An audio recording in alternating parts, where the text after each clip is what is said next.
folks, and welcome to episode 4 of Two Old Bucks. I am Dave, and with me is... I'm Dale, the younger buck.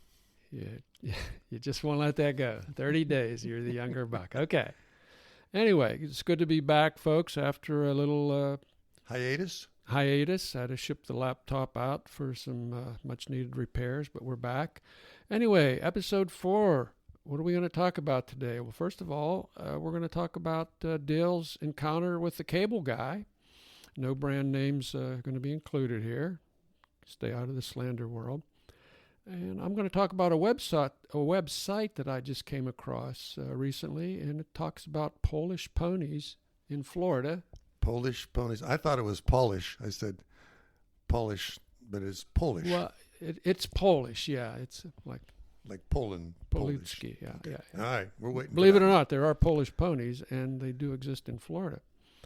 And then we're going to go back to Dale, and he's going to revisit the bug kingdom here again after his spectacular episode on ants, which drew about 30 or 40 letters, emails. That was nice. And he's going to talk about a beautiful moth called the lanternfly. The spotted lanternfly. And Dale's got another surprise. It was a surprise to me, at least. A society that we have just co-founded. Oh yeah. You want to tell us the name of the society? The citizens. Okay, representing citizen alternative positions. Citizens representing alternative positions. Okay, yes. We'll talk about that before we get into Letters From Afar. So, let's go back to our first topic. And Dale, tell us about the cable guy. Okay, well, that started out simply in one of our coffee discussions and said, "What's up?" And I began to tell the story about my adventures with dealing with a large institution, a large communication institution. And I want to mention this. You remember the movie, Dave, the Cool Hand Luke? Oh, yeah, Cool Hand Luke. That Okay. was Paul Newman? Paul Newman, and the famous line is? Let me think. That was Yeah, a long you time can't ago. say it anyway. What we got here is a failure to communicate. Something like that. Yeah, it says, You got, what we have here is a failure to communicate. And that's the key part of this story. So it all started with a repair to a telephone line. I believe that's what they were, a telephone line. this is for the complex where you live. This is in the system of a long line of pedestals where the phone lines are hooked. So it was several months ago that a call must have went in to fix a phone. Somebody still has a landline. The man came, dug a big hole in the ground, dug 2 big holes in the ground, fixed the phone line. It started to rain, and he left. Well, I mean, it's raining. Come on. Right. Okay, we forgave him. You for want to that. dig a hole in the rain? We thought true, and we Get thought a job at the we thought he'd come cemetery. back. We thought he'd come back the next day and put it back together. So we waited a couple of weeks. So we started to call. So a couple of weeks. That's beyond the next day. Yeah, Okay. a couple of weeks. Right. We waited a couple of weeks, and someone said, "Listen, I'll call and get this thing resolved." So we started making phone calls to this giant communication company, and they assured us that a work order would be, instituted, and they would send somebody out and fix this. So 2 months later, and 3 people later, until finally it got to me. So they hours. They lied to you? I can't believe that. Well, Maybe lie is too strong. That's the essence of the thing. It's like you're trying to explain to them that this has nothing to do with an actual cable or a phone. This has to do with a hole in the ground. And the person who's calling in doesn't have an account. And like I said, it's a failure to communicate. You're trying to explain to a representative that you don't have a cable that's broke. You have a hole in the ground you want to fill.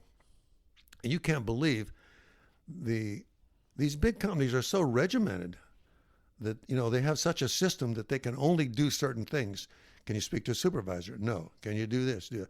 So this went on for months, and I'm talking hours of delay time and listen to the recordings.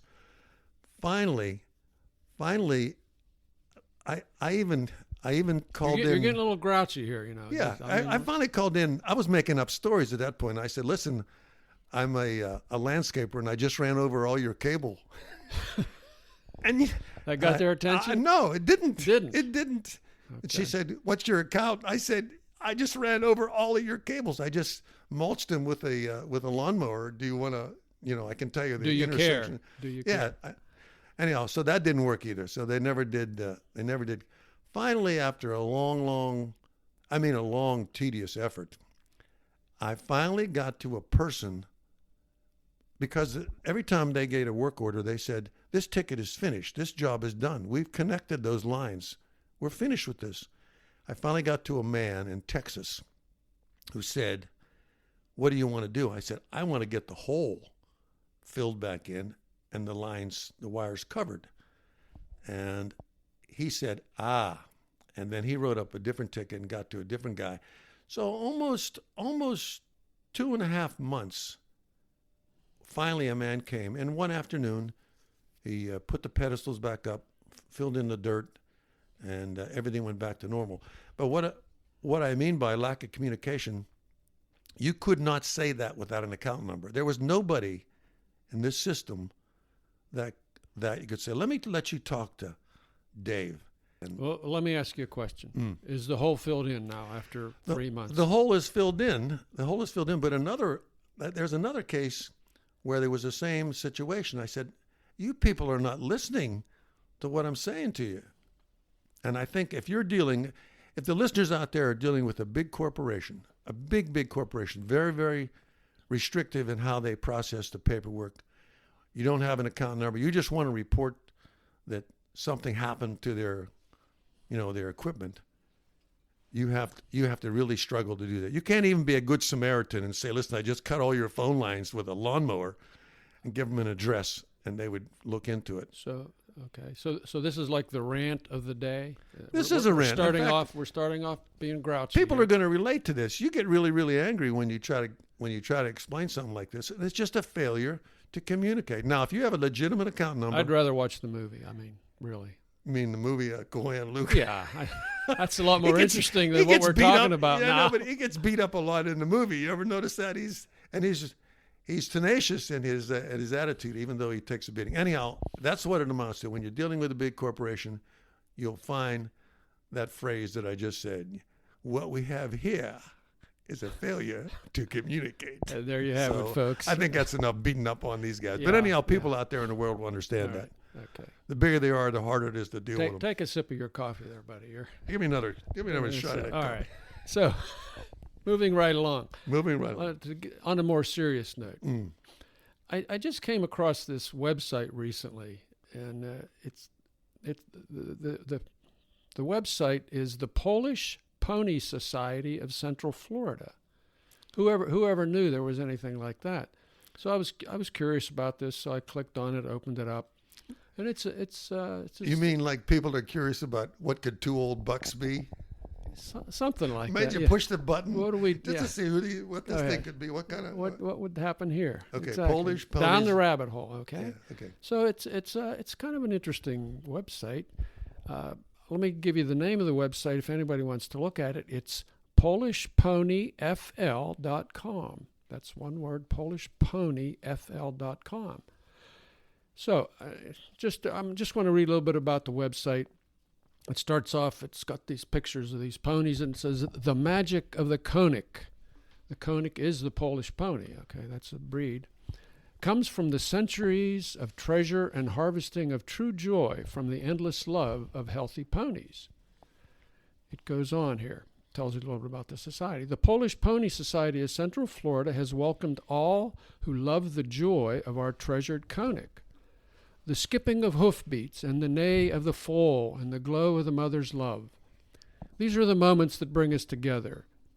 We do not want anything more. Come and join with us in a celebration. A konik needs your love too.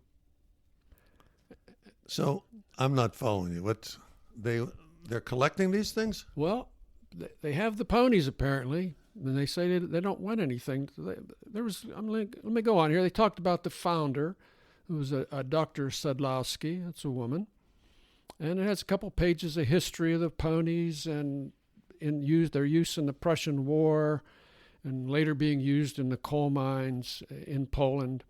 And there's actually some gory details about an uprising in the coal mine and an ugly incident that. So the ponies were used to what? Pull a tram car? To pull the cars out of the coal mine, yeah. Okay, and they were small enough to fit in the small mines. They were small. A regular horse was too big, but the ponies were perfect, and so some of them were able to escape this bloody uprising here. And somehow they got to Florida. I don't know, but they're in Central Florida, and again, they don't seem to be asking for any money. It's just an awareness thing, asking you to come see them. So check out the website at polishponyfl.com. Are you taking questions on this, Dave? Or you don't really have any answers for this anyhow You yourself? can ask me a question. Yeah, I'll do my best. I mean, like on a little ranch out there, can you go and pet them? I mean, what do you... they've got some pictures of the ponies, and they show people feeding the ponies. They've got some historical pictures of the ponies in the mine. They're kind of weird, like it says a happy pony in the mine. I'm not sure how happy they were in the mine, but so does this fall under the collection, the general topic of what people collect? I mean, people collect everything. So I'm just trying to put my mind around why I would drive down into Central Florida to look at that is horse country after all. I mean, Central Florida. Oh yeah, but those horses up there, they're you're different. talking the ones that are down there. Those horses down there are thoroughbred Kentucky Derby kind of horses. Yeah. Well, all I can say is, folks, check the website out, see what you think. It's pretty interesting. Pretty interesting. Polish ponies. Okay. Yeah. So anyway, but let's talk about something a little smaller, more serious? a little smaller, a little more serious.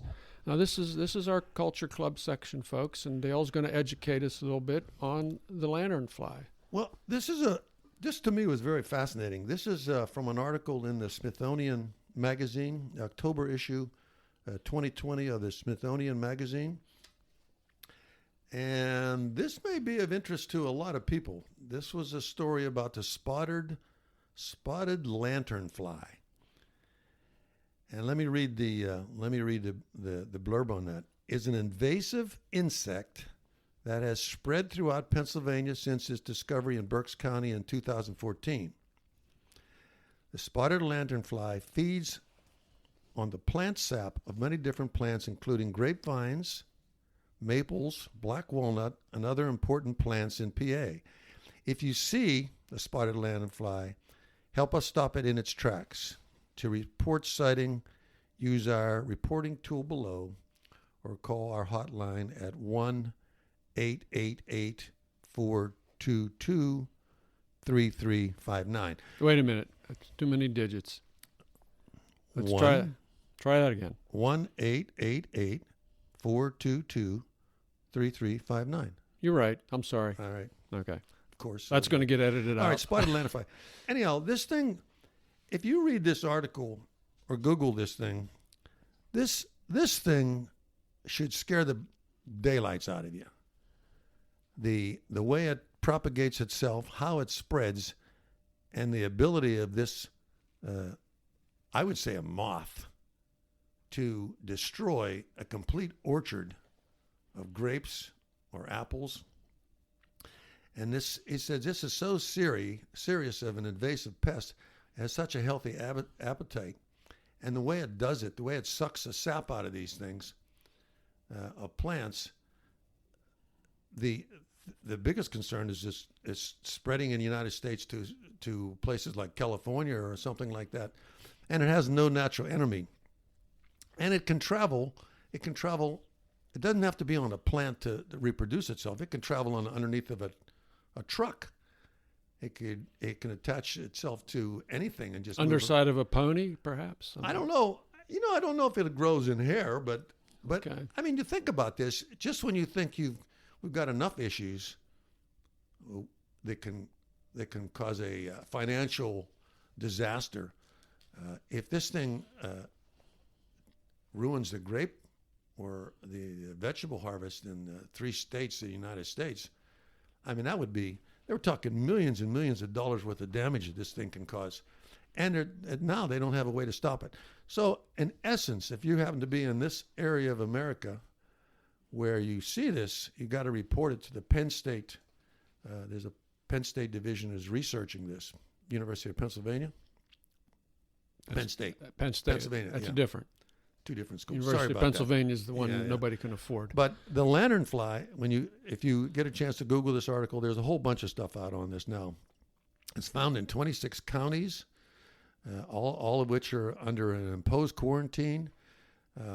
There's one story in the article about a man who had to physically check every plant and every tree that he was selling or moving, and he basically went out of business. He just couldn't manage the expense of that. Mm-hmm. So the spotted lanternfly, look that up, and I think you'll find that to be very interesting. I never heard of it before.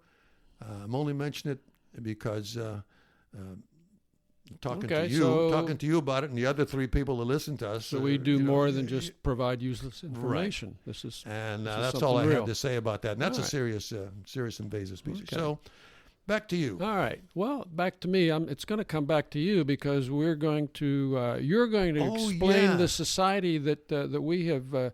We say that we've co-founded, but you're the brains behind this thing. Well, it's just this is a group of people, of like-minded people. So far, let me count. We have 1, 2 that represent citizens representing alternative positions. Citizens representing alternative positions. Citizens representing alternative positions. It's a society positions. For this. Well, that'd be us. You can be inducted. You can volunteer to join if you like. We're trying to. But basically, you'll be inducted into the society because you obviously get to be part of a citizens representing alternative positions because you have a position.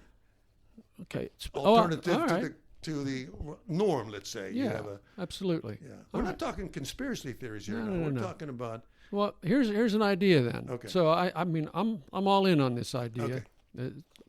I just learned about it this morning, I guess. But yeah. Great ideas occur quickly. My proposal is any letter from afar that gets read on the air, as it were, could qualify is an induction. Induction into the society. So there you go. That's simple. So any letter from afar, and we get speaking of letters from afar, far out letters. I'm shocked at the increase in the volume of mail that we've gotten. I mean, let me read one here now. All right, here we go. And what's incredibly amazing is we're getting letters from all over the planet. We have that kind of reach all over the planet. Unbelievable. This internet thing is unbelievable. Let me read this first letter. This is from Judith from Ljubljana. Ljubljana. That's a real place. That's a real place. Okay. That's the capital of Slovenia. I've been there actually. Beautiful, beautiful little city. River runs right through the middle of it. Cafes along. A river runs through it. A river runs through it. Okay. So anyway, Judith is commenting about the bright side of COVID. And she says, well, first of all, she says, just listen to episode 1. Loved it. You have great voices. Well, that's a plus. I will subscribe when you get on Google Play. I think we're on Google Play now. So, that's great. Google Play. Okay. All right. And she says, one more thing that's good about the pandemic, women are saving money on makeup. As long as your eyes look good, that's all you need. I agree. In fact, the other day I was looking at somebody with a mask on, and I could tell they were smiling because I'm starting to read eyes. There you go. You see that? We're learning some new skills. Yeah. It's like. So I agree with Judith. That's a good point. The eyes that's kind of the only thing anybody sees anymore. Does that deserve an induct? Do you think she should be an inductee? I would say that Judith would be inductee number 1 into the society for. All right, so now there's 3 people in the citizens with representing alternative positions. All right, what do we got? Do you have any letters? Oh, here's one here from Becky from Normalville. Normalville. Now that also is a real place. Okay, Normalville. That's up around the ski regions in Pennsylvania. I'm believing that's a real place. That's like Far Rockaway and Slippery Rock. Slippery Rock. Yeah, Slippery Rock. So, but Normalville. That makes me laugh every time I say that. I've been to Normalville. Normalville it's kind of okay. What does she say? She says, "I like listening to you, Bucks. First, I have the utmost respect for ants living up there." Okay, so here. Unlike you, she may be a Buddhist because she doesn't smash them. She likes the ants. That's yeah, that's good. Okay. What else does she? I'm glad that she could relate to the ant story. I mean, everybody has an ant story, by the way, and a teeth story and a Volkswagen Beetle story. And it also says, I love Tidy Cat containers to put my bulk rock salt, I remember that stuff, into them, sprinkle on the sidewalks. I remember doing that years ago. I don't do that anymore. People hoard them up here. Hard to come by. Okay. Ooh, here it Craigslist. is. There you go. I mean, I've missed a cultural trend here. Clearly, these are.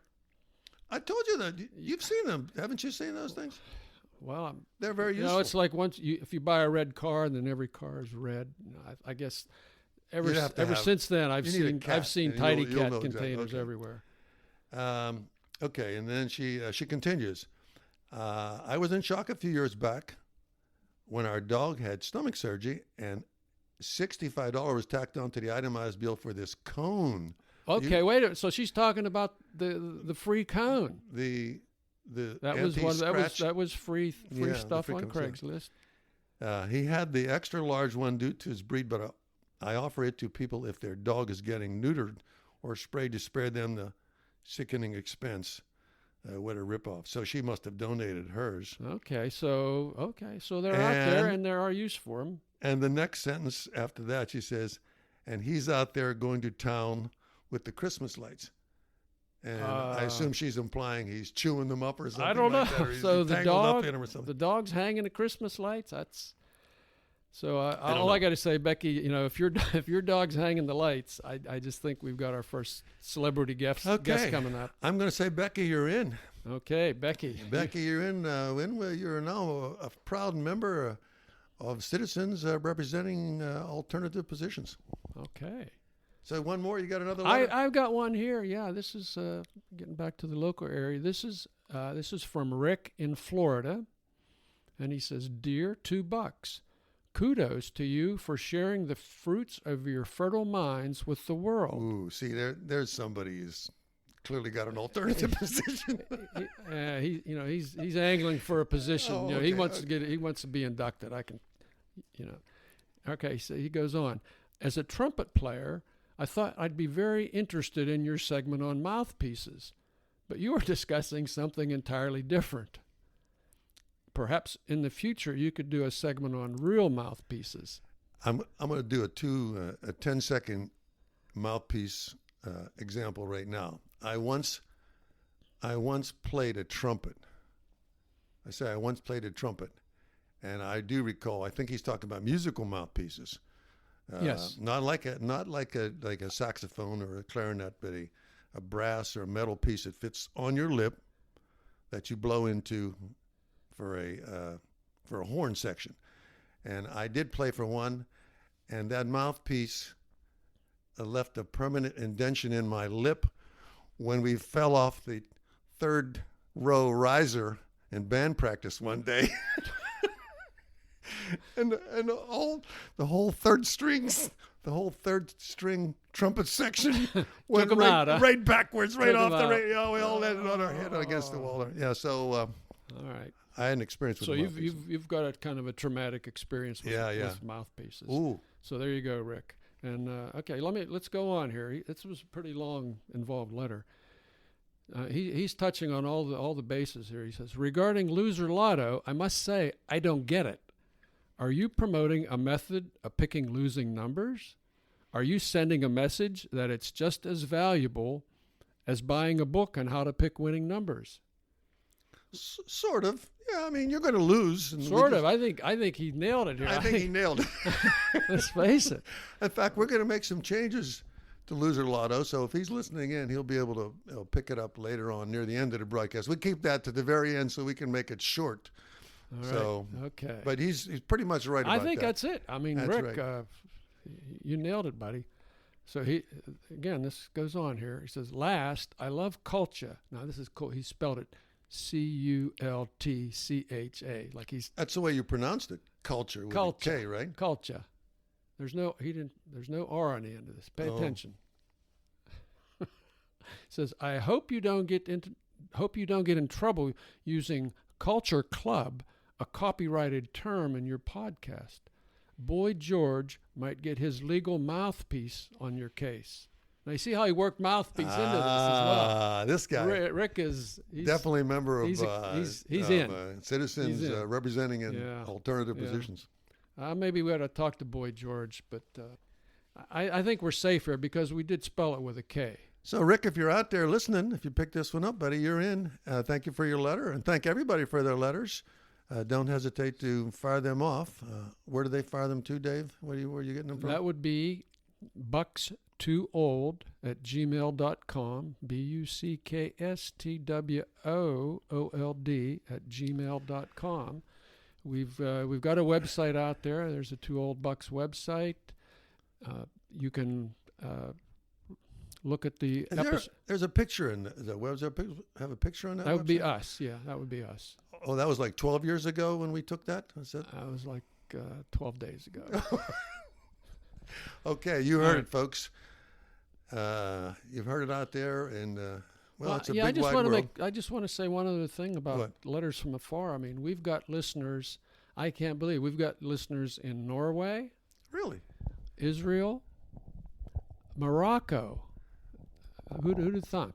And Who would have thought? I hope he's not trying to learn English from listening to us. Speaking of that, there's one other letter here. You got another letter? Okay. Let me just touch on this last letter here before we slide into Loser Lotto. This is from Bernard. Why are you grimacing when you say that? Talk to Rick. Now, this is for Bernard from Barking, England. All right. Now, again, I looked this up. And that's listed on our stats. We've got a listener in Barking, England. Barking. Mm-hmm. He says, he's talking about this is the bright side of COVID thing again here. He says, being able to disinvite extended family from holiday gatherings without it being rude. If they are old and with lots of preconditions, all the better. Now, I mean, he's got a point here, but that's kind of like kind of cold. We mentioned that. I thought it was a great way to get out of going to functions. I mean, I can't come. Well, you were to talking. The baby shower. Our position was I can't come. His position is I'm not inviting you anymore. This was a good excuse to not be invited. Yeah. So when you think about it, that's good. That's a good one. I'm thinking, people are using these things. We're just barely touching the surface on how people are taking advantage of this. I can't do it because of the COVID thing. So I don't know. Bernard, should we induct him? Is that? Well, we said if we read it on the air, the person's in. So Bernard, you're in. You're in, Bernard. Citizens representing alternative positions from Barking, England. Barking, England. Yeah. We should say that we are also adhering to COVID recommendations. We are over 6 feet apart, and I think we respecting each other's space. All right. Let's move right along. Moving right along to Dale's favorite segment, Loser Lotto. Hey, you want to give us another try? I'm getting a lot of flack over this thing. It's basically, I tried this. I picked numbers, and if you're looking at the lotto ticket that I'm looking at, they have 1, 2, 3, 4, 5 squares on a row and 2 rows. So that's 10 numbers. So I'm picking these things. I'm thinking, as I'm writing this down, I can make little letters out of it, especially the word lotto, because it's just L's and, straight lines. So I'm thinking, lose lotto. Isn't that funny? Wouldn't that be funny to go ahead and you play that ticket, you give it to the guy, and when you see all those numbers, you think, how could I possibly lose this thing? I must hit at least 2 or 3. So I did this, I don't know how many times, and sometimes out of all those picks, I only get one number out of all of them. I'm thinking, man, this is a losing situation. So it's definitely a loser. It's definitely a loser. So I'm advocating, if you're going to play, now some people don't play, but I'm advocating if you do play, it's a very simple. You don't even have to try to write the word lose because the S is very difficult to make with only 5. So you're changing the rules here. I'm going to change the rules. The guidelines. They're not rules. So they're Mr. and guidelines. Mrs. America and all the ships at sea, I'm changing the rules to loser lotto. You're still going to lose. However, all you need to do is just fill in the word lotto and lotto. Lotto. That's easy to write. And when you hold up, the little dots on the page will say lotto. And then what we need to find out is, as millions of people try our method, they can then write to us and tell us how many people are winning. Even though we guarantee they wouldn't, we would have some kind of a mathematically proven system that's more confusing than the previous one. If that's even possible. You follow any of this? No. All I know is I got my ticket. I'm holding you can see the ticket. I'm holding it in my hand and I can read the words. You want lotto. So just go Lotto. All right. And play it. And then if you win, you don't tell me how much. You can say, hey, your system works, and we'll change it from loser lotto to winner's lotto. And I'm really lost now. I'm totally with Rick on this now.